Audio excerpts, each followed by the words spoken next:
Hello and welcome.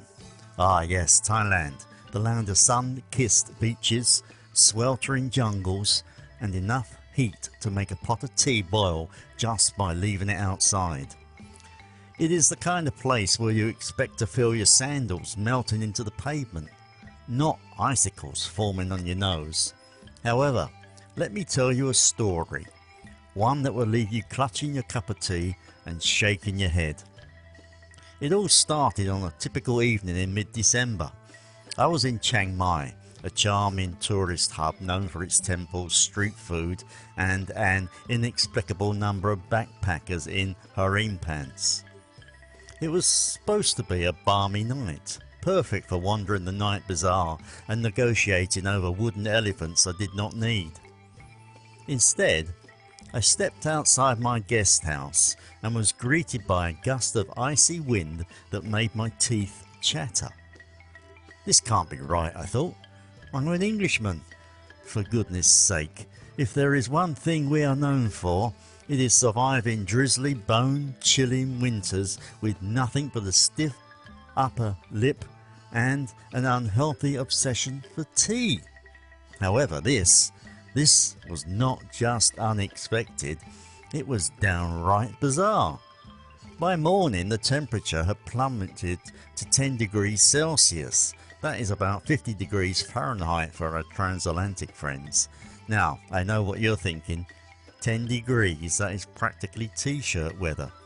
Moreover, normally I would agree with you. However, here is the thing, Thailand is not built for the cold and neither are its people. I strolled through the city, smugly wrapped in my trusty fleece jacket, something I had packed out of pure British paranoia. The locals, however, looked like they were preparing for a Siberian expedition. Puffer jackets, woolly hats, scarves as thick as pythons. There was even a chap in full ski gear, and I am not exaggerating. The contrast was hilarious. Here I was, feeling slightly chilly but otherwise fine, while street vendors were huddled around makeshift bonfires, shivering like they had been dropped in Antarctica. It did not take me long to realise this was not just an amusing cultural quirk. For many locals, the cold snap was no laughing matter. Thailand's homes and infrastructure are designed for heat, not frost. Most houses do not have insulation, let alone heating systems. When the temperature drops, it drops inside too. Then there is clothing. For us tourists, a chilly day is an excuse to whip out our Patagonia jackets and thermal socks. However, many Thais, especially in rural areas, do not own warm clothes. Why would they? When the average temperature is 30 degrees Celsius, that is 86 Fahrenheit.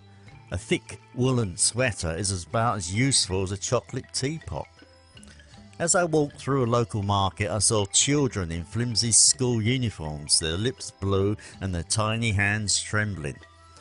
Elderly vendors rubbed their hands together trying to keep warm while selling bananas and noodles.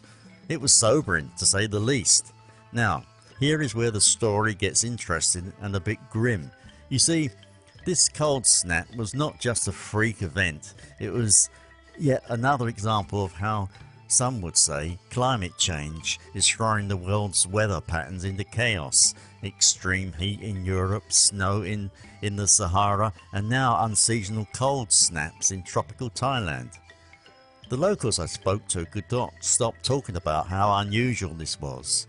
It's never been this cold before, one vendor told me, wrapping herself in what looked like 4 blankets. Furthermore, she was right. Historical data confirmed it. The coldest snap for some 40 years. Now, let me confess something. At first, I found the whole situation slightly amusing. It's just a bit nippy, I thought, as I watched a tuk-tuk driver attempt to drive while wrapped in a comforter. However, as the days went on, my perspective shifted. I started to feel the cold in ways I had not expected. You see, even the seasoned winter warrior like me is not immune to the effects of long-term exposure to chilly weather, especially when you are not in a heated environment. By the third night I was wearing every layer of clothing I had brought with me, including a pair of socks that had not seen the light of day since my working days in South Korea. Yet I still found myself huddling under a thin blanket, wondering how on earth the locals were coping. This little adventure taught me two important lessons. First, it showed me how relative cold really is. What feels mild to someone from the UK can be life-threatening to someone in a tropical climate. It is a stark reminder of how our experiences shape our perceptions and how easy it is to take our own resilience for granted. Second, it drove home the reality of climate change in a way that no graph or headline ever could. When the weather turns against you in such an unexpected way, it is impossible to ignore. So, how did it all end? Well, let me tell you about the moment I truly felt like part of the community. On the last night of the cold snap, I found myself sitting around a small charcoal brazier with a group of locals. We roasted sweet potatoes, shared stories and laughed about how ridiculous we all looked in our mismatched winter gear. It was a moment of warmth, literal and figurative, that I will never forget. If there is one thing you can take away from this story, let it be climate change affects everyone, often in ways we least expect. So, whether it is supporting local charities that provide warm clothes during cold snaps, or simply being more mindful of your own energy use, let us all do our bit. Moreover, if you ever find yourself in Thailand during an unexpected cold spell, do not be the smug tourist in the fleece. Instead, share your warmth, whether it is a blanket, a kind word or just a smile. As for me, I am now officially the proud owner of a Thai market puffer jacket that is 2 sizes too small but ridiculously cozy. It is my little souvenir from a trip that turned out to be far cooler, literally, than I had ever imagined. However, despite returning home to Ubin Ratchathani, the cold snap followed me and has continued on right through January. But at least the puffer jacket is getting some use, as my wife now wears it.